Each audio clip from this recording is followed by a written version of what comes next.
नमस्कार, स्वराज एक्सप्रेस में आप सभी का स्वागत है। मैं हूं आपके साथ कविता पांडे और आज का हमारा मुद्दा है विधानसभा आरक्षण हंगामा। तो छत्तीसगढ़ में आरक्षण संशोधन विधेयक अब सियासी हथियार बनता जा रहा है। आरक्षण की लड़ाई सदन से सड़क तक पहुंच चुकी है। एक महीने बाद भी राज्यपाल ने अपनी आपत्तियों की वजह से विधेयक पर हस्ताक्षर नहीं किए। अब भाजपा और कांग्रेस के बीच इस मुद्दे को लेकर सदन से सड़क की लड़ाई शुरू हो चुकी है।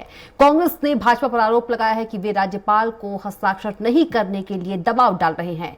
भाजपा का कहना है कि यह सरकार लोगों को आरक्षण नहीं देना चाहती है, लोगों को गुमराह कर रही है और आंदोलन करने की बात कर रही थी। राज्यपाल पर राजनीति गलत है। चर्चा को विस्तार दे उससे पहले एक छोटी सी रिपोर्ट देख लेते हैं। छत्तीसगढ़ विधानसभा का 5 दिवसीय शीतकालीन सत्र आज से शुरू हो गया है। ये सत्र 6 जनवरी तक चलेगा। सत्र के पहले दिन ही आरक्षण को लेकर जमकर हंगामा हुआ। वहीं आरक्षण संशोधन विधेयकों पर राज्यपाल का हस्ताक्षर नहीं होने के मसले पर शून्यकाल में सदन जोरदार हंगामा हुआ। विपक्ष स्थगन प्रस्ताव लाना चाह रहा था। इस बीच सत्ता पक्ष के विधायकों ने आरक्षण संशोधन विधेयकों के मसले पर भाजपा के स्टैंड की आलोचना की। इस बीच 2-3 बार विधानसभा की कार्यवाही को स्थगित करना पड़ा। वहीं सदन में चर्चा के दौरान आरक्षण बिल को लेकर भारी शोर शराबे की वजह से विधानसभा की कार्यवाही मंगलवार तक के लिए स्थगित करनी पड़ी।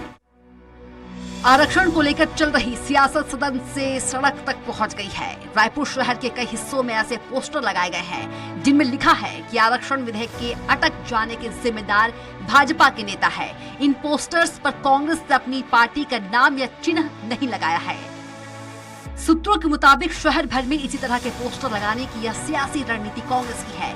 ऐसा ही एक पोस्टर भारतीय जनता पार्टी के जिला कार्यालय एकात्म परिसर के पास लगाया गया है। इस पर लिखा है राजभवन संचालन केंद्र इधर है। एरो का निशान भी बना है। आरक्षण बिल को लेकर कांग्रेस विधायक और प्रदेश अध्यक्ष मोहन मरकाम ने कहा, आरक्षण संशोधन विधेयक लागू नहीं होने की वजह से युवाओं की भर्तियां अटक गई है। उन्होंने इसके लिए सीधे तौर पर भाजपा को जिम्मेदार ठहराया है। वहीं भाजपा विधायक बृजमोहन अग्रवाल ने कहा, हमें व्यवस्था का प्रश्न भी नहीं उठाने दिया जा रहा है। क्वांटिफाइबल डाटा आयोग की रिपोर्ट सदन के पटल पर रखा जाए। कल तक अध्यादेश लाने की बात हो रही थी। कल तक 1 घंटे के अंदर आरक्षण विधेयक में हस्ताक्षर करने की बात हो रही थी, मगर आज आरक्षण विधेयक में हस्ताक्षर क्यों नहीं हो रहे हैं? आज भारतीय जनता पार्टी का चाल, चरित्र और चेहरा प्रदेश के सामने उजागर हो रहा है। विधेयक लाया गया तो उसमें कहा गया था राज्य सरकार द्वारा गठित क्वांटिफाइड डाटा आयोग की रिपोर्ट के आधार पर राज्य की लोक सेवाओं में अपर्याप्त प्रतिनिधित्व एवं असाधारण स्थिति के कारण आरक्षण प्रावधान लागू करने के लिए विधेयक प्रस्तुत है। जब इन्होंने क्वांटिफाइड डाटा आयोग के आधार पर विधेयक लाया है तो क्वांटिफाइड डाटा आयोग की रिपोर्ट कहाँ है? खाद्य एवं संस्कृति मंत्री अमरजीत भगत ने कहा, आरक्षण एक ज्वलंत मुद्दा है। एसटी, एससी, ओबीसी और ईडब्ल्यूएस सहित तमाम वर्ग के आरक्षण को विधानसभा में पारित कर राजभवन भेजा है। आरक्षण विधेयक अटकने से स्कूल में एडमिशन, नौकरी में भर्ती, प्रमोशन सहित सभी काम रुके हुए हैं और सबसे ज्यादा आदिवासी वर्ग से प्रभावित हुआ है। हम सदन में लगातार अनुरोध करते रहे, लेकिन विपक्ष ने केवल हंगामा किया। वहीं पूर्व मंत्री और बीजेपी के वरिष्ठ विधायक अजय चंद्राकर का कहना है कि सत्तारूढ़ दल और सीएम भूपेश बघेल नैतिक रूप से पराजित हो चुके हैं। उन्हें क्वांटिफाइबल डाटा आयोग की रिपोर्ट पर सदन में बहस कराना चाहिए। प्रक्रिया में एक हमारे माननीय सदस्य कुछ बोलना चाह रहे थे और विपक्ष जिस बिल को पारित किया है उसके बारे में एक लाइन सुनने को तैयार नहीं है। ये व्यक्ति का विशेषाधिकार है और कोई सदस्य अगर बोल रहा है तो उसकी बात को सुननी है। आज आरक्षण विधेयक अटकने से स्कूल में एडमिशन, नौकरी में भर्ती, प्रमोशन सभी काम रुके हुए और सत्तारूढ़ दल और श्री भूपेश बघेल नैतिक रूप से पराजित हो चुके हैं। उनमें थोड़ी भी नैतिकता है और यदि वो विधानसभा की सर्वोच्चता जो बार बार बाहर में गिनाते हैं उनके तनिक भी ख्याल है और इज्जत है तो क्वांटिफाइबल डाटा आयोग की रिपोर्ट और राजभवन में जो उत्तर भेजे गए हैं उस पर विधानसभा में उनको बहस करवानी चाहिए। बहरहाल इस चुनावी साल में आरक्षण को लेकर चल रही आरोप प्रत्यारोप की राजनीति जारी है। अब देखना होगा कि इस सियासी घमासान के बीच आरक्षण बिल को समाधान कब तक निकलती है। रायपुर से स्वराज एक्सप्रेस के लिए दिलीप साहू की रिपोर्ट।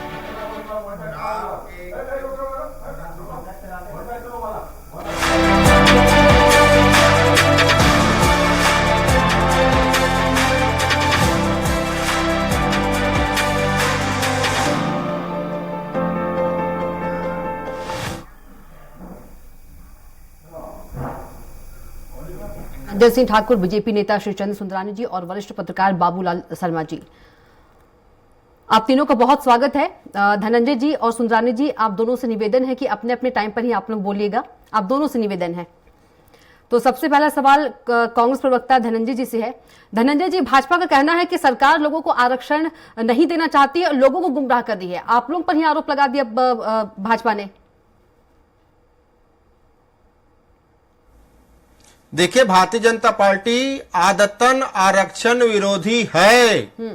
कई दफा में देखेंगे आप, चाहे आरएसएस के मोहन भागवत जी हो, मोहन वैद जी हो, या श्री नरेंद्र मोदी जी हो, या भाजपा के कोई भी बड़े नेता हो, वो हमेशा से कहते रहे हैं कि आदिवासी वर्ग को जो आरक्षण मिल रहा है, एससी वर्ग को जो आरक्षण मिल रहा है, और उन लोगों को जो आरक्षण मिल रहा है जो दबे कुचले लोग हैं, जो शैक्षिक रूप से पिछड़े लोग हैं, जिनका सामाजिक स्तर गिरा हुआ है, जो आर्थिक अक्षम जो लोग हैं, जिनके लिए देश में आरक्षण का प्रावधान है, उस आरक्षण को खत्म कर देना चाहिए। और अगर भारतीय जनता पार्टी प्रदेश में भी आप देखेंगे, जब 2 दिसंबर को विधानसभा का विशेष सत्र बुलाया गया, 2 दिन तक भारतीय जनता पार्टी के विधायक उस पर चर्चा किए, बहस किए, हंगामा किए, और अंत्योगत्त उस आरक्षण विधेयक को पास करने सहमति प्रदान किए हैं। और जब राजभवन में हस्ताक्षर होने गया, तो किस प्रकार से भारतीय जनता पार्टी अपने आरक्षण विरोधी मंसूबे को पूरा कर रही है। राजभवन के कार्य क्षेत्र में भाजपा के बड़े नेता नैतिक रूप से दबाव बना रहे हैं कि उस बिल में आरक्षण राज्यपाल महोदय जी ना करें, क्योंकि आरएसएस और भाजपा चाहती है इस देश से आरक्षण खत्म हो जाए, क्योंकि ये लोग पूंजीपतियों पे धनंजय जी, भाजपा के कौन से बड़े नेता है जो राज्यपाल के ऊपर दबाव बना रहे हैं? बारे में सोचेंगे जी धनंजय जी, आपने भाजपा के बड़े नेता की बात कही, मैं तो 3 बड़े 4 नाम बना दिया जी। मैंने 3-4 बड़े नाम आप तो बता दिया, जिनकी मंशा आरक्षण विरोधी है। स्वाभाविक सी बात है, यही तो इनके बड़े नेता है। इनमें किसी न किसी माध्यम से कोई न कोई फोन किया होगा, कोई न कोई दबाव बनाया होगा, क्योंकि अनुसुईया उइके जी एक भोली भाली महिला है, आदिवासी समाज के प्रतिनिधित्व करती है, और उनकी मंशा स्पष्ट रही है कि बिल उनके पास जब आएगा तो तत्काल उसमें हस्ताक्षर करेंगी। फिर किसने उनको रोकने का काम किया है? कौन उनको धमका रहा है? कौन उनको डरा रहा है? क्या है भाजपा के मंसूबे? भारतीय जनता पार्टी को बताना चाहिए। और जिस आरक्षण विधेयक को भाजपा सदन में सहमति प्रदान करती है, सदन में जिस आरक्षण को भाजपा सर्वसम्मति से पारित करती है, उस आरक्षण के खिलाफ भाजपा सड़क में कैसे झूठ बोलती है, ये प्रदेश की जनता ने मतलब आप कहना चाहते हैं, कांग्रेस कहना चाहती है कि जो राज्यपाल अनुसुईया उइके जी हैं वो हस्ताक्षर करना चाहती है, लेकिन जो भाजपा है वो दबाव बना रही है कि आप साइन मत कीजिए, हस्ताक्षर मत कीजिए। निश्चित तौर पर अगर उनको कोई हस्ताक्षर करने से कोई रोक रहा है, कोई अनैतिक दबाव बना रहा है, तो कहीं ना कहीं वो आरएसएस और भाजपा के बड़े नेता हैं, क्योंकि आरएसएस और भाजपा इस देश से उन गरीबों के आरक्षण के अधिकार को छीनना चाहती है, वो वंचित वर्ग के अधिकार को छीनना चाहती है, आरक्षण के, वो आर्थिक रूप से अक्षम लोगों के जो अधिकार वो छीनना चाहती है। धनंजय जी, बड़े नेता का नाम तो लीजिए, कौन है? मैं तो बता दिया इनके बड़े नेता कौन है। आप बोल रहे हैं, आप बताइए कौन है? हो सकता है रमन सिंह जी दबाव बनवा रहा ऊपर से, हो सकता है रमन सिंह जी ऊपर से दबाव बना रहे हो सकता है अमित शाह जी ने फोन किया हो सकता है मोहन भागवत जी ने दबाव बनाया हो। हम तो बता रहे हैं ना, ये तो इनको बताना चाहिए। हो सकता है या क्लियर आप बोल रहे हैं? इनके बड़े नेता धनंजय जी, हो सकता है या क्लियर? हो सकता है या क्लियर? निश्चित तौर पर हम भाजपा नेताओं के नाम रहे हैं। निश्चित तौर पर इस प्रदेश में अगर आरक्षण विधेयक पर हस्ताक्षर नहीं हो रहा है, उसके पीछे आरएसएस और भाजपा के बड़े नेताओं की घिनौनी मानसिकता और आरक्षण विरोधी षड्यंत्र है, जो इस प्रदेश के 93% आबादी को 76% अधिकार जो आरक्षण का उसे वंचित करना काम कर रहे हैं। क्योंकि आरएसएस ने कई बार कहा है इस देश से आरक्षण को खत्म हो जाना चाहिए, क्योंकि आरएसएस को पता है अगर गरीब का बेटा पढ़ लिख लेगा, गरीब का बेटा सक्षम हो जाएगा, तो आरएसएस के शाखा में नहीं जाएगा। अगर गरीब का बेटा पढ़ लिख लेगा तो भाजपा जिसकी पूजा करती है डानी, उसकी चौकीदारी गरीब का बेटा नहीं करेगा। और ये पूंजीपति के समर्थक है भारतीय जनता पार्टी, पूंजीपतियों के जयकारा लगाने वाले लोग हैं। ये कहते हैं देश में 2 वर्ग होना चाहिए, एक दबे कुचले वर्ग होना चाहिए और पूरे देश की ताकत 2 हाथ में होना चाहिए। तो ये निश्चित तौर पर इस आरक्षण को लेकर अडानी हमारे पकाना चाहते हैं। चलिए ठीक है, सुंदरानी जी से जवाब लेते हैं। सुंदरानी जी, अभी आपने सुना धनंजय जी ने 3-4 बड़े नाम गिनाए, क्यों दबाव बना रहे हैं आप लोग? कांग्रेस की बात कर, कांग्रेस ऐसा कर रही है, क्यों हस्ताक्षर नहीं होने दे रही है बीजेपी? कविता जी, मैं बड़े ध्यान से सुन रहा था और मौन होकर सुन रहा था जी। धनंजय ठाकुर जी कांग्रेस के प्रवक्ता हैं, एक राष्ट्रीय दल के प्रवक्ता हैं। कहीं न कहीं ऐसा लगता है कि मानसिक रूप से वो क्या कह रहे हैं क्या नहीं कह रहे हैं उनको ये नहीं पता। वो कह रहे हैं कि भारतीय जनता पार्टी के नेताओं ने आरक्षण के समाप्त करने की बात की। अरे भारतीय जनता पार्टी तो डॉक्टर पंडित दीनदयाल उपाध्याय जी के आदर्शों पे चलने वाली पार्टी है, उनके द्वारा बताए गए रास्ते पे चलने वाली पार्टी है। और पंडित दीनदयाल जी का सपना था कि अंतिम पंक्ति में खड़े अंतिम व्यक्ति की चिंता की जानी चाहिए, और भारतीय जनता पार्टी की सरकार उसी दिशा में काम करती है। पंडित दीनदयाल उपाध्याय जी और डॉक्टर श्यामा प्रसाद मुखर्जी के जो सपने थे उनको साकार करने की बात करती है। भारतीय जनता पार्टी ने विधानसभा में सर्वसम्मति से पारित कराया, ये कहते 2 दिन हल्ला मचाया।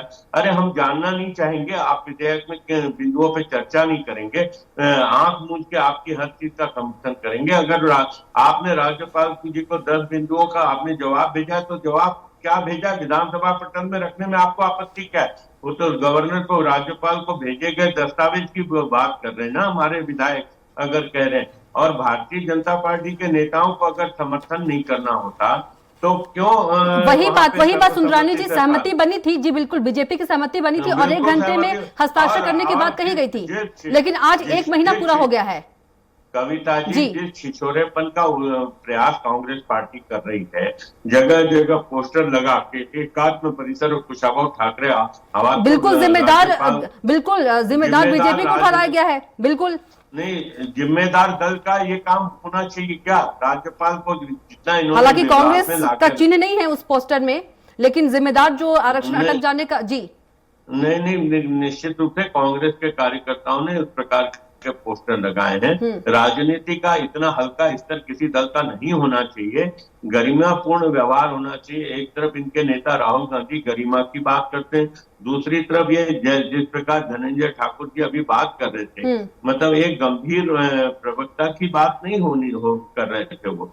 मैं निश्चित रूप से, मेरे वो छोटे भाई हैं, मैं बड़ा सम्मान करता हूँ, लेकिन इस भाषा का उपयोग कम से कम एक राष्ट्रीय दल के प्रवक्ता, प्रदेश के प्रवक्ता हैं, और इस प्रकार की गैर जिम्मेदाराना बात करके, और भारतीय जनता पार्टी और राज्यपाल महोदय को विवाद के कटघरे में पूरी कांग्रेस पार्टी खड़ी कर रही है। मतलब कहीं न कहीं बचकानी मानसिकता से काम कर रही है प्रदेश में कांग्रेस पार्टी। और आरक्षण की जहां तक बात है, 2011 में हमारे डॉक्टर रमन सिंह जी ने आरक्षण दिया, और ये उस आरक्षण के मुद्दे पर अदालत की कार्रवाई में पूरी तरह से सरकार की जो भूमिका होनी चाहिए, 4 साल की कांग्रेस की सरकार की भूमिका होनी चाहिए थी, नहीं हुई। पिछड़ा वर्ग के साथ इन्होंने चला, फिर ये दूसरा विधेयक लाया, पिछड़ा वर्ग का विधेयक लाया और खुद ही के व्यक्ति के द्वारा स्थगन करवाया हाईकोर्ट में।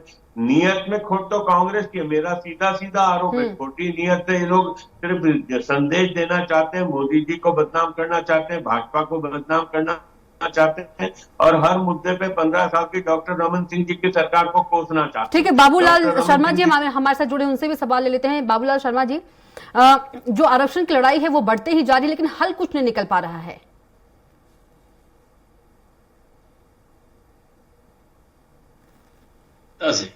जी, और ये विषय इतना कठिन हो गया है जी कि ये कानून और राजनीति के बीच फंस कर रह गया है। राजनीति का विषय बन जाने से विधेयक ही उलझ गया। अब सवाल आता है कि सच कौन बोल रहा है, सच क्या चाहता है, कौन क्या चाहता है, ये विषय आ गया है। अब इसमें जो है आरक्षण विरोधी और आरक्षण समर्थक बनने की राजनीति है, और दोनों पक्ष चाहते हैं कि आरक्षण मिले, लेकिन राज्यपाल हस्ताक्षर नहीं कर रहे हैं, और राज्यपाल दिल्ली जा रही है, और राष्ट्रपति और प्रधानमंत्री से मिलने की बात तो ठीक है, राजनीति वहां से शुरू होगी जब वो वहां अमित शाह से मिलती है। अमित शाह से मिलने का कारण जो है, मुझे लगता है कि कांग्रेस ने ये समझा कि इसमें अब राजनीति हो रही है, उनसे मिलने के बाद जो है हस्ताक्षर से मुकर रही है राज्यपाल, यहाँ से राजनीति शुरू होती है। जबकि संवैधानिक पद पर बैठे हुए किसी भी व्यक्ति के ऊपर इस तरह का लांछन जो है दुर्भाग्यजनक है, बहुत ही दुर्भाग्यजनक है। अगर हमारा सिस्टम ऐसा होगा कि संवैधानिक पद पर बैठे हुए लोग भी के ऊपर भी प्रश्न चिन्ह लगने लगेगा, तो निश्चित रूप से जो है ये दोनों पक्ष को सोचना चाहिए कि ये अच्छी बात नहीं होगी, और ये अच्छी प्रजातंत्र के लिए घातक होगा। राज्यपाल को भी इस पर विचार करना चाहिए कि स्पष्ट पारदर्शिता अपनानी चाहिए। ठीक है, उनके पास अधिकार है, वो अनलिमिटेड जो है उसको विधेयक को रोक सकती है, क्योंकि इस संविधान में कहीं भी इसका उल्लेख नहीं है कि वो कितने दिन रोक सकती है। जी। तो 3 अधिकार जो उनके हैं उसके उस निर्णय तक उनको पहुंच जाना था, तो ये मामला नहीं होता। वो या तो विधेयक वापस कर देती, या टिप्पणी के साथ वापस कर देती, या अनुमति नहीं देती हूं कह देती, राष्ट्रपति के लिए रोक लेती और राष्ट्रपति के लिए आरक्षित करके राष्ट्रपति को भेज देती है। 3 उनके पास अधिकार है। वो किसी भी निर्णय तक नहीं पहुंच पाई और सिर्फ सलाह लेती रह गई। यहीं पे राजनीति का विषय बन गया और उनको कांग्रेस को शंका हुई कि ये रोका जा रहा है। अब सिवाय राजनीति में एक दूसरे पे आरोप मढ़ने के सिवाय दूसरा कुछ होगा नहीं। वो आरोप लगा रहे हैं कि आपका मंशा सही नहीं है, आपने गलत तरीके से लाया, क्वांटिफाइबल डाटा का सदन में रखा नहीं, उसके पहले पारित करा लिया उसी आधार पर। लेकिन ये भी एक धर्म संकट था भारतीय जनता पार्टी के सामने कि वो विधानसभा में इसको सर्वसम्मति से पारित कराती, क्योंकि ये एक राजनीतिक मजबूरी थी कि अगर वो जरा सा भी किंतु परंतु करती तो उसके खिलाफ जाता। इसलिए जो है बहुत सारी उलझने इसमें उलझ गई है। ये दरअसल राज्यपाल को किसी न किसी निर्णय तक पहुंच जाना था 3 उनके अधिकारों के आधार पर, तो ज्यादा अच्छा होता, ये विवाद नहीं होता। बिल्कुल। और अब ये विवाद हो गया है तो उलझ कर रह गया ये विधेयक। बिल्कुल बाबूलाल जी, आपने अभी कहा कि जो ये आरक्षण वाला मामला है, विषय है, वो कठिन हो गया है। कठिन हो गया है, किससे कठिन बनाया गया है यदि हम लोग राजनीतिक दृष्टि से देखें तो? लेकिन मैं ये नहीं कह सकता कि कठिन बनाया गया है। राजनीति में क्या हो सकता है, राजनीति में सब जायज है। मैं धर्म और युद्ध में सब कुछ जायज था, प्यार और युद्ध में हर चीज जायज थी। अब राजनीति में भी सब कुछ जायज है, कुछ भी हो सकता है, आप इसको नकार नहीं सकते कि अपने लाभ के लिए, अपनी सरकार लाने के लिए या अपनी सरकार को बचाने के लिए कुछ भी कृत्य किया जा सकता है, कुछ भी बयान दिया जा सकता है, कुछ भी किया जा सकता है। और उसका उदाहरण जो है छत्तीसगढ़ में देखने को आ रहा है। और भी कई प्रदेशों में ऐसा हो चुका, राज्यपालों पे आरोप प्रत्यारोप होते रहे हैं, लेकिन वो मुद्दे दूसरे होते थे। वो मुद्दे सरकार बनाने और नहीं बनाने के ऊपर होते थे कि किसको मौका दिया जाए, राज्यपाल के अधिकार विशेषाधिकार में है।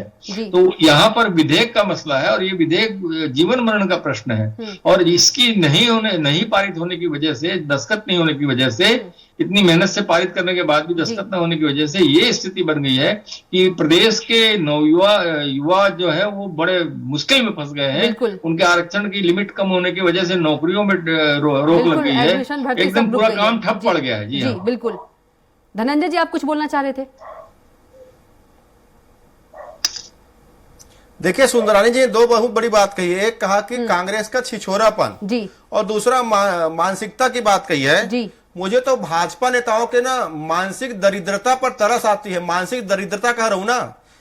पूर्व विधायक है सुंदरानी जी, टीवी में बैठ के कह रहे हैं कि आरक्षण विधेयक जब प्रस्तुत किया गया था तो जानकारी नहीं दी गई थी, हमने सहमति दिया। मतलब आप जिसको नेता प्रतिपक्ष बनाए हैं, जो नारायण चंदेल जी और आपके जो 14 विधायक हैं। सुंदरानी जी सुन लीजिए, सुंदरानी जी अभी सुनिए, सुंदरानी जी, धनंजय जी सुनिए, आपकी मानसिक दरिद्रता बता रहा हूँ भाजपा नेताओं की। सुंदरानी जी, मैंने पहले आपकी मानसिक दरिद्रता बता रहा हूँ भारतीय जनता पार्टी की। सुंदरानी जी सुन लीजिए, आपके मानसिक दरिद्रता और छिछोरा के सवाल उठाए ना, जवाब दे रहा हूँ। कितने मानसिक रूप से दरिद्र हो चुके हैं भाजपा नेता, कितने मानसिक रूप से दरिद्र हो चुके हैं भाजपा नेता, ये मैं उदाहरण दे रहा हूं आपको। और कितना छिछोरापन राजनीति में करते ना, मैं उसका जवाब दे रहा हूं। नारायण चंदेल जी सदन में प्रस्तुत करते हैं और भाजपा के प्रवक्ता बोलते हैं कि आनंद फानंद में ला दिया गया है। तो क्या नारायण चंदेल को भरोसा नहीं है? क्या नारायण चंदेल को भाजपा पार्टी से निकालेगी? असल मायने में भाजपा मानसिक रूप से दरिद्रता के अवस्था आप जवाब दीजिए, गलत बोला और राजभवन के पीछे अपने छिछोरे राजनीति कर रही है। मैं दे रहा हूं जवाब। इन्होंने छिछोरा मानसिकता की बात की ना, तो इनकी मानसिक दरिद्रता बता रहा हूं मैं। इतना मानसिक रूप से दरिद्र हो चुके हैं भाजपा नेता कि राज्य के गरीब वर्ग का, राज्य के दबे कुचले लोगों का, राज्य के आर्थिक से अक्षम लोगों के आरक्षण जो दिया जा रहा है, उस आरक्षण को रोकने का साजिश कर रही है। राजभवन के पीछे छिपकर भारतीय जनता पार्टी अपनी दरिद्रता और छिछोरेपन को दिखा रही है। पूरा देश ने देखा है भाजपा नेताओं के मानसिक दरिद्रता और छिछोरापन को। महाराष्ट्र में सुबह 5 बजे मुख्यमंत्री की शपथ होती है, कौन जिम्मेदार हो, किसका दबाव था? क्या प्रदेश की जनता को अधिकार नहीं था उनका मुख्यमंत्री कौन बने वाला जानने का? गोवा में देख लीजिए, कर्नाटक में देख लीजिए, मध्य प्रदेश में देख लीजिए। असल मायने में छत्तीसगढ़ में भाजपा मुद्दा विहीन है, इनके पास मुद्दा नहीं बचता है। इनको पता है भूपेश बघेल जी ने जो 93% आबादी के साथ जो न्याय किया है, जो 76% आरक्षण अधिकार दिया है, इसके बाद भाजपा 14 सीट भी नहीं बचा पाएगी। अरे 14, अरे लोकसभा में आपकी गलत नहीं, आप गलत बात कर रहे हैं। मैंने आपकी बात को सत्य बता दिया, क्योंकि आपके विधायक, आपके नेता प्रतिपक्ष जिस बिल को सदन प्रस्ताव सहमति देते हैं उसको भाजपा कहती है देखिए, आप दोनों के बिना बीच में कुछ जो है जानकारी कि के पारित कर दिया। मतलब नेता प्रतिपक्ष जो ऐसी है। अरे आप तो पूरे देश में ठुकरा दिए गए हो। पूरे देश में आपकी स्थिति क्या है? सुंदरानी जी, हम लोग मुद्दे पे बात करें। सुंदरानी जी मुद्दे पे बात करें। दरिद्रता, सुंदरानी जी मुद्दे पे बात कीजिए मानसिक दरिद्रता और राजभवन के पीछे छुपकर जो भाजपा छिछोरी राजनीति करते हैं वो बता रहा हूँ मैं। सुंदरानी जी सुन आपको तो लीजिए। अपने नेता पे भरोसा नहीं है। सदन में नहीं सुन पाएंगे क्योंकि मानसिक रूप से दरिद्र हो चुके हैं। धनंजय जी इन्होंने मुझ पे आरोप लगाया ना मानसिकता का, छिछोरा का। मैंने जवाब दिया तो दरिद्रता का देखो कैसे क्या है सामने। ठीक है धनंजय जी, बोलते हैं कांग्रेस पार्टी छिछोरा है, धनंजय जी मानसिक रूप से विक्षिप्त सुंदरानी जी। है और मैंने की दरिद्रता का प्रकाश किया। गलत बयान जी मैंने जब इनकी धनंजय जी दरिद्रता 2 मिनट बताया सुन ना लेते तो सुंदरानी चिल्ला जी। गए। धनंजय जी आपसे निवेदन है 2 मिनट सुन लेते हैं सुंदरानी जी। मैंने इनकी दरिद्रता बताया, दरिद्रता। धनंजय जी प्लीज रिक्वेस्ट है, सुन लेते हैं सुंदरानी जी। जी बोलिए सुंदरानी जी, आप जी बोलिए। देखिए कविता जी, मैंने ये कहा कि 2 दिन में पास हुआ, क्योंकि धनंजय ठाकुर जी ने आरोप लगाया था कि 2 दिन इन्होंने आड़ी टेढ़ी बहस करके विधेयक को पारित करवाया। मैंने कहा कि विधेयक में क्या है, कोई आड़ी टेढ़ी नहीं, हम तो सीधा बात करते हैं। सुन लेते हैं धनंजय जी, सुन लेते हैं। आपने कहा है पर रिपीट कर लो पूरा जी सुन लेते हैं। जी जी तो भारतीय जनता पार्टी हमेशा आरक्षण के पक्षधर रही है कविता जी। जी। भारतीय जनता पार्टी ने सर्वसम्मति से पास कराया। आज जिस प्रकार ये दरिद्रता की बात करते हैं, भारतीय जनता पार्टी की दरिद्रता की बात करते हैं, भागवत जी पे आरोप लगाते हैं, मोदी जी पे आरोप लगाते हैं, एक बयान दिखा सकते हैं क्या? आप लगातार झूठ पे झूठ बोले जा रहे हो, मैं चुपचाप सुने जा रहा हूँ। उसके बाद आप बता बिल्कुल दिखाता हूँ, 2 मिनट दीजिए। मैं मोहन वैद और मोहन भागवत जी का बयान दिखाता हूँ उसी चैनल में। लेकिन सुंदरानी जी स्वीकार करके माफी मांगेंगे, मैं भी दिखाता हूँ उसी चैनल में दोनों का बयान, मोहन भागवत जी का और मोहन वैद जी का, और आपके भाजपा नेताओं का जो आरक्षण के खिलाफ उन्होंने बयान दिया है। क्या बयान दिखाऊंगा? हमें एक बात समझ में नहीं आ रहा, जब कांग्रेस में जाती है बीजेपी, मैं यही दिखाता हूँ बयान। सुन लीजिए, एक सेकंड दीजिएगा। सुन लीजिए, जब कांग्रेस में जाती है, बीजेपी में चाहती है आरक्षण हो, तो फिर कहाँ अटक रहा है मामला? जब आप दोनों ही चाहते हैं, दोनों पार्टी चाहती है तो नरेंद्र मोदी जी का बयान दिखाइए। भागवत मैं इनका बयान दिखा रहा हूँ, मोहन भागवत जी, मोहन वैद का। संघ की सरकार, भारतीय जनता बाबूलाल जी से सवाल नहीं है। बाबूलाल जी, आप जब कांग्रेस भी चाह रही, बीजेपी भी चाह रही, दोनों पार्टी चाह रही, तो कहाँ मामला अटक रहा है? धनंजय जी रुक जाइए, धनंजय जी बहस नहीं हो रही तो मैंने कहा ना बाबूलाल जी, राजनीति- धनंजय जी रुक जाइए। राजनीति का वरिष्ठ विषय। पत्रकार भी हमारे साथ जुड़े हैं, उनसे हम जवाब ले रहे हैं। जी आप कौन होते हैं उनका परोपकारी बनने वाला? चलिए बाबूलाल जी। राजनीति का विषय मोहन होने भागवत की जी, वजह मोहन से- वैद जी हमेशा मुझे नहीं बोला लगता कि है आरक्षण को राजनीति का विषय बनाना चाहिए, ये दलित और पिछड़े क्योंकि इसमें वर्गों के एडमिशन, खिलाफ नौकरी, है लोग। भर्ती सब रुके हुए हैं। भागवत जी हाँ, जी जी पे हाँ, आरोप जी लगाने का सुंदरानी जी रुक जाइए और अरे गरीब वंचित धनंजय लोगों जी को लाभ प्लीज मिलता है, आरएसएस चाहती नहीं बाबूलाल कभी जी, गरीबों को लाभ बाबूलाल जी मिले। कंटिन्यू प्लीज, आप दोनों प्लीज रुक जाइए। बाबूलाल जी देखिए प्लीज। ये क्या है, श्रेय शब्द जो है वो बड़ा विचित्र है। जी। ये तो चाहिए, आरक्षण तो चाहिए, और अगर लोगों को नुकसान ना हो, युवाओं को नुकसान ना हो, उनकी नौकरियों में दिक्कत ना आए, जी। उनकी शिक्षा में दिक्कत ना आए, तो ये आरक्षण पारित होना चाहिए। जी और ठीक है, ये कोर्ट में जाएगा, मान रहे हैं कि कोर्ट में जाएगा, डर जी। तो है लोगों को कि कोर्ट में जाएगा। तो कोर्ट में जाएगा तो जब 20% से 32% हुआ था आदिवासी लोगों के लिए डॉक्टर रमन सिंह के दौरान में, तब भी ये कोर्ट में गया और इतने साल चला, आरक्षण मिलता रहा लोगों को। ये कोर्ट में जाएगा तो चलता रहेगा केस, आरक्षण तो मिलेगा, फिर रास्ता निकालेंगे 9वीं अनुसूची के लिए, दोनों मिलके, दोनों पार्टियां मिलके 9वीं अनुसूची में शामिल करवाने का प्रयास करेंगे। हालांकि वो बड़ा कठिन काम है, लेकिन उसी से वही रास्ता निकल सकता है भाई। बिल्कुल इसका हल ढूंढना चाहिए अब, क्योंकि इसमें एडमिशन बिल्कुल भर्ती दोनों सब को जी लड़ने से बेहतर दोनों को देखा मिलकर जाए तो इसका दोनों हल पार्टी निकालना आरोप प्रत्यारोप लगा रही है, इसका हल ढूंढना चाहिए। हल दोनों को मिलकर ढूंढना चाहिए। जी, निश्चित बिल्कुल। रूप से युवाओं का बहुत नुकसान हो रहा है भाई। जी जी जी जी सुंदरानी जी। कविता जी, निश्चित रूप से दोनों को हल खोजना जी। चाहिए। विधानसभा में विधानसभा सत्र चल रहा है, यह आरक्षण विधेयक पारित हुआ है, इसको लागू भी होना चाहिए, निश्चित रूप से होना चाहिए। उन युवाओं को जिनको नौकरी में तकलीफ जा रही, जो जिनका अहित हो रहा है, जिनके हितों के साथ अहित हो रहा है, ऐसे लोगों को न्याय मिलना चाहिए। भारतीय जनता पार्टी की पक्षधर है, यह आरक्षण विधेयक पारित होना चाहिए। इसमें जो भी ठीक है, कानूनी तो हमारे पास बाध्यताएं टाइम नहीं हैं, है, समय का अभाव है। कुछ, घनश्याम जी माफ कीजिएगा, धनंजय जी कुछ दिखा रहे हैं। जी धनंजय जी।